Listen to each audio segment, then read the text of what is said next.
Part 1. You will hear a series of telephone conversations between an overseas student and some people involved in turn. He wants to confirm some information for an international conference on computing technology. First, you will have some time to look at questions 1 to 10.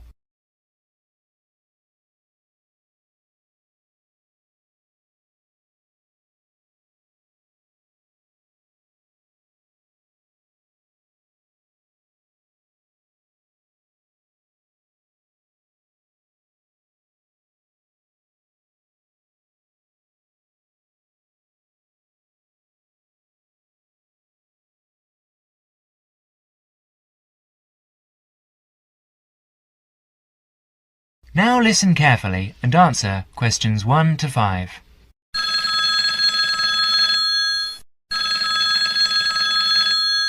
New South Wales University, good morning. Oh, good morning. Can you put me through to the School of Computing Technology, please? Certainly. School of Computing Technology, Professor Dorfman's office. Oh, good morning. I was wondering if you could give me some information about the forthcoming Computing Technology 25th Conference. Dates, enrolment procedures, cost, that sort of thing. Certainly. When exactly is the conference? Well, the conference runs for 4 days from the 15th to the 18th of September. 15th to 18th September. Oh, good. I'll still be here then, and, where exactly is it being held? Is it at the university as in previous years? No, it's actually being held at the Pacific Hotel. We've rather outgrown the university conference facilities, so we've opted for this new venue. Right, Paradise Hotel. No, Pacific Hotel. Oh, right. And presumably we can get accommodation at the hotel. Yes, but you'll need to contact them directly to arrange that. I'll give you the number for hotel reservations. Have you got a pen ready? Yeah, go ahead. It's area code 07 and then 9444 1233. 079 444 1233.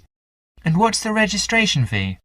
Individual fees are $360 for the 4 days or $100 a day if you only wanted to attend for 1 day. Are there any student concessions? Oh, sure. There's a 50% concession for students, and that's $180 for the 4 days or $50 a day. And am I too late to offer to give a talk? Oh, I'm pretty sure you've missed the deadline for that. Oh, really? But I've only just arrived here in Australia. Is there any way I could have a paper accepted? Well, you'd need to talk to Professor Dorfman. He's the person organising the conference this year.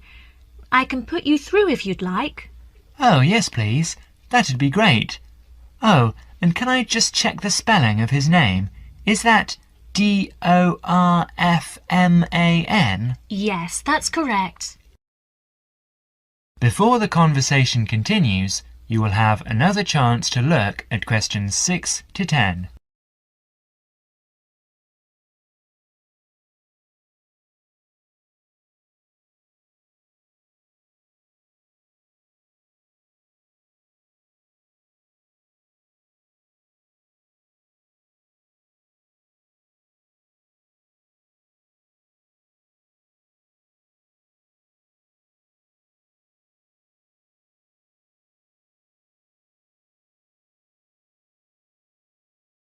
Listen carefully and answer questions 6 to 10.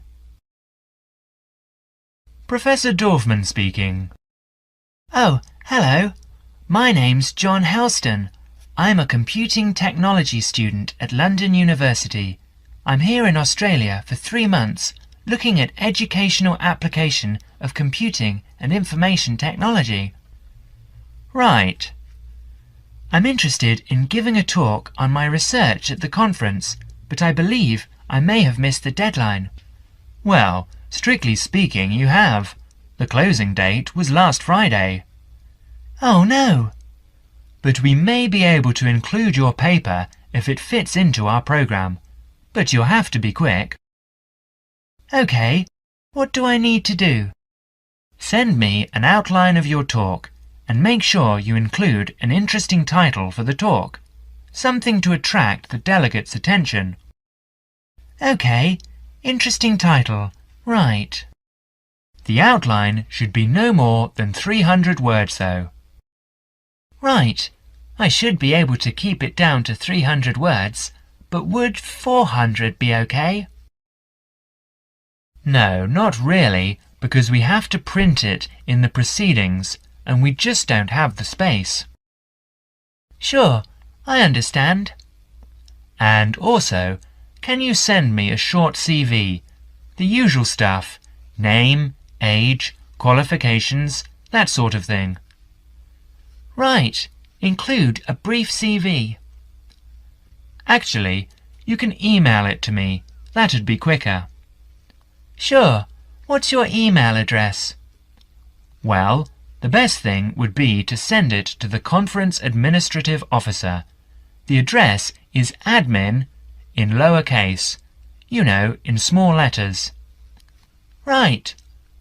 So, that's admin@anuconf.edu.au. Right, I'll do that straight away. Thank you very much. You've been very helpful. OK, well, we hope to see you in October then. That is the end of part 1. You now have half a minute to check your answers.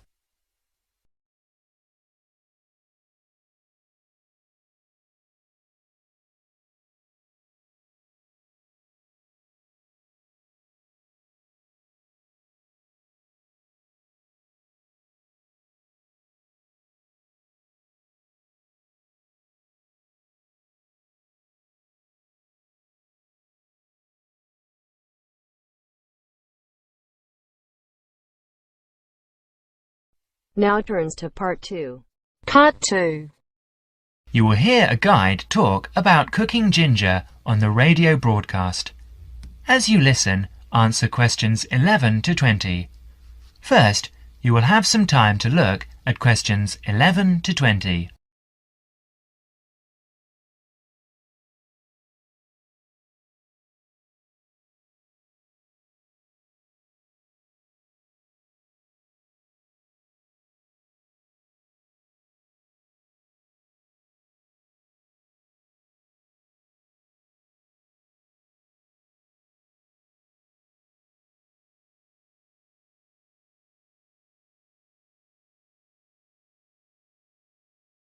Now listen carefully and answer questions 11 to 14. Hello and welcome to Cooking Corners. And this week we're looking at the most versatile and aromatic of plants. A fairly recent addition to the list of Australian agricultural produce, but nevertheless a great favourite today, ginger. And in the studio to tell us all about it is Jennifer Johnson. Ginger is one of my personal favourite spices, and I've got a number of wonderful recipes to share with you later on in the programme. So, what is ginger? Well, actually, it's a spicy-tasting root with an aromatic flavour. It's related to the bamboo family and has 100 different uses in the kitchen. The Chinese have cultivated it for years, particularly to use in medicine, though you are probably more familiar with its culinary uses. But first, let's take a brief look at its history before we look at how it can be used, because it has a very interesting history. Ginger originated in the southern provinces of China and in India, where it had been used in medicine and food for over 5,000 years. The early traders who came upon the plant took it to many parts of the world, such as Nigeria, the West Indies, Central America, East Africa, and even Indonesia. Ginger became extremely popular because of its exotic aromatic properties and was highly valued by spice traders in the 17th and 18th centuries because they were able to sell it back in Europe for a very good price. Although Australia is now the largest producer of ginger in the world, it wasn't grown in Australia until the early 20th century. Before Jennifer goes on to explain the history of ginger planting in Australia, you will have another chance to look at questions 15 to 20.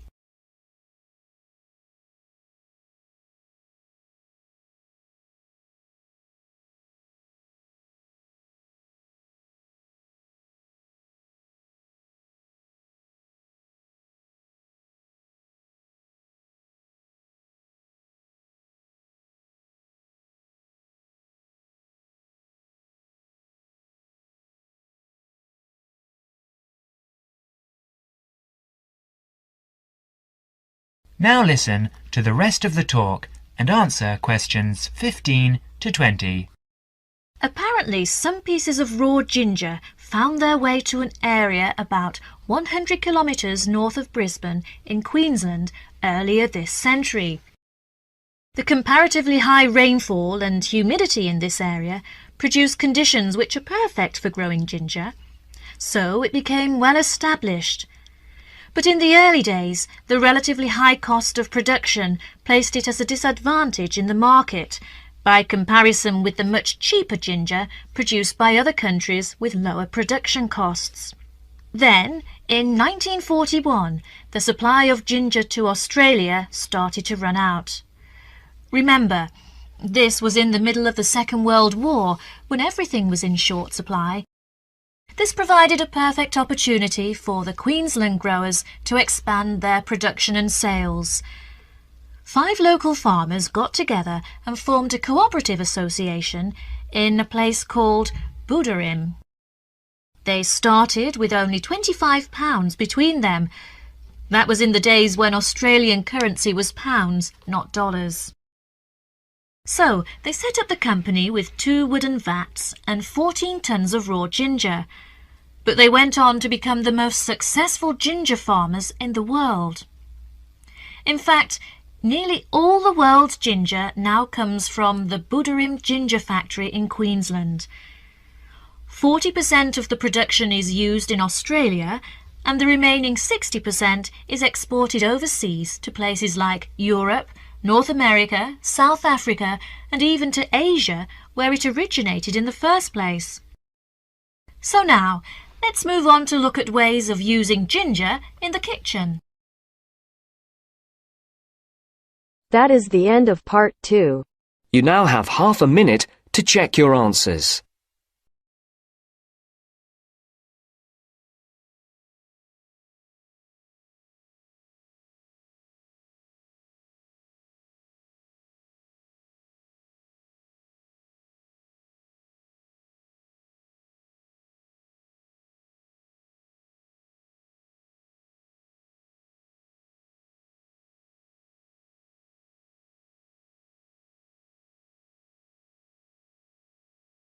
Now turns to part 3. Part 3. You will hear an interview about global warming.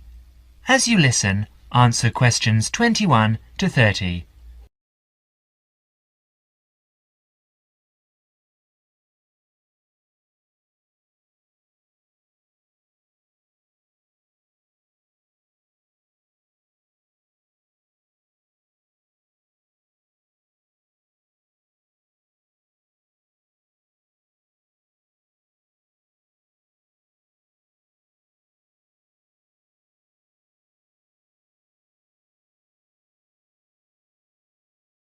Now listen carefully and answer questions 21 to 25. Dr. Parkinson, global warming was the threat of the 1980s, but it seems to have fizzled out of people's minds. Why do you think that is? Yes, in a way you're right. I think scientists have become occupied with the task of trying to find out whether it really is happening and, if so, whether it's caused by human activities. A greenhouse effect is, after all, a natural phenomenon. Yes, as we know, naturally occurring gases float above us acting as insulators that prevent heat being radiated into space. And the fear is that the insulation might get thicker. Yes, and because of this, the Earth might get warmer. The latest prediction we've heard is that the temperature will increase by about 1/3 of a degree every 10 years. What are your feelings? Well, this prediction is difficult to make. You see, the global climate is the result of a web of influences. Who is to say that a simple action, such as adding carbon dioxide to the atmosphere, will not have several effects which might even cancel each other out? And I understand that the prediction is hard to verify whatever. Precisely. Why is that? Because the Earth's temperature surges and subsides naturally. In fact, the best way of detecting global temperature change is to measure the temperature of the oceans as accurately as possible. And this avoids the sort of seasonal fluctuations of the temperature of land mass. Yes, in fact, an understanding of the oceans is crucial to understanding how the global climate works. The ocean transports heat around the globe. It's like a great reservoir of heat. A tiny change in sea surface temperature denotes a huge change in the amount of heat it is storing. Before Parkinson goes on to explain, you will have another chance to look at questions 26 to 30.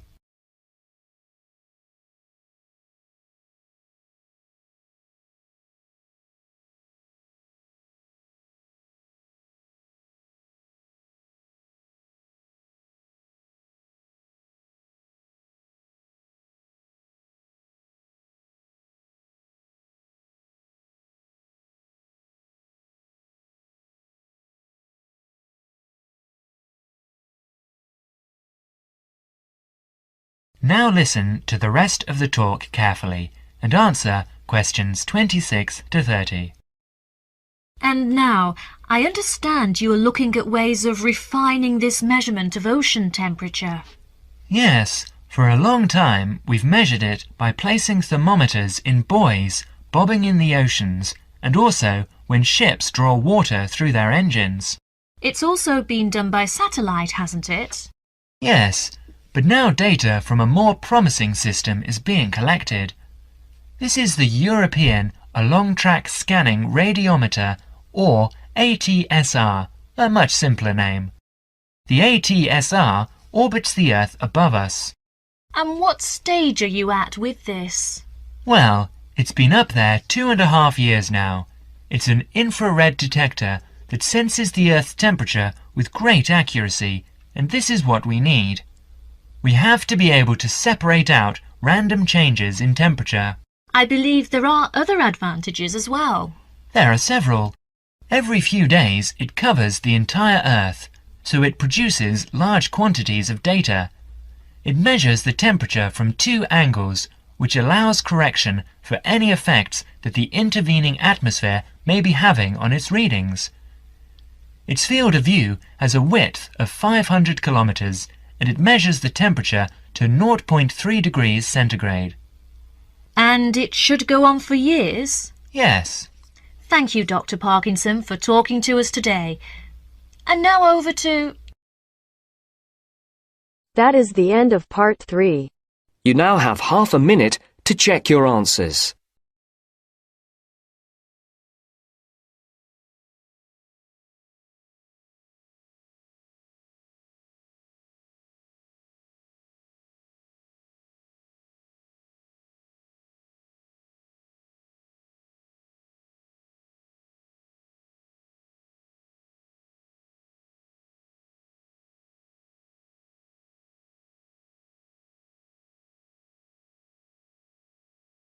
Now turns to part 4.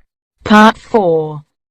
You will hear an extract from a talk about preventative medicine, especially how students can look after their own health.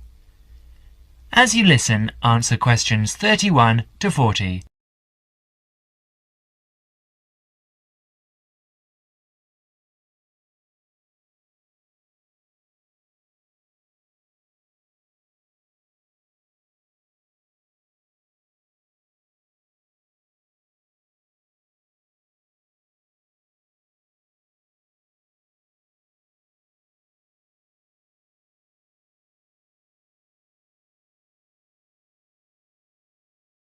Now listen carefully and answer questions 31 to 40.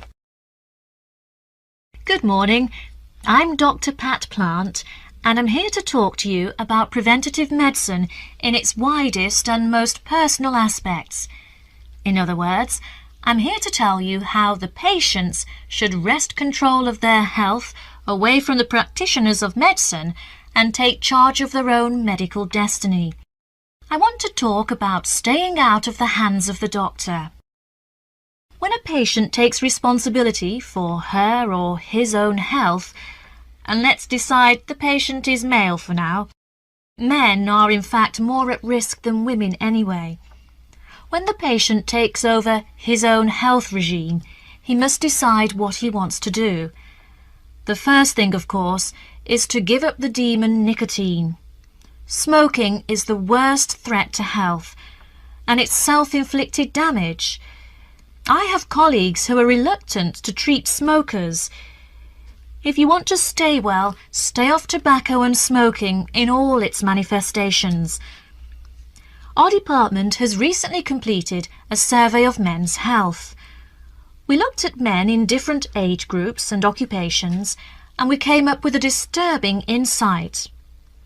Young men, particularly working class men, are at considerable risk of premature death because of their lifestyle. As a group, they have high risk factors. They drink too much alcohol, they smoke more heavily than any other group, their diet is frequently heavy in saturated fats, and they don't get enough exercise. We did a smaller survey in which we looked at environmental factors which affect health. I had privately expected to find air or water pollution to be the biggest hazards, and they must not be ignored. However, the effects of the sun emerged as a threat which people simply do not take sufficiently seriously. Please remember that too much sunlight can cause permanent damage. Given this information and the self-destructive things which people, particularly young men, are doing to themselves, one could be excused for feeling very depressed. However, I believe that a well-funded education campaign will help us improve public health standards and will be particularly valuable for young men. I'm an optimist. I see things improving, but only if things that you as students can do to improve your fitness.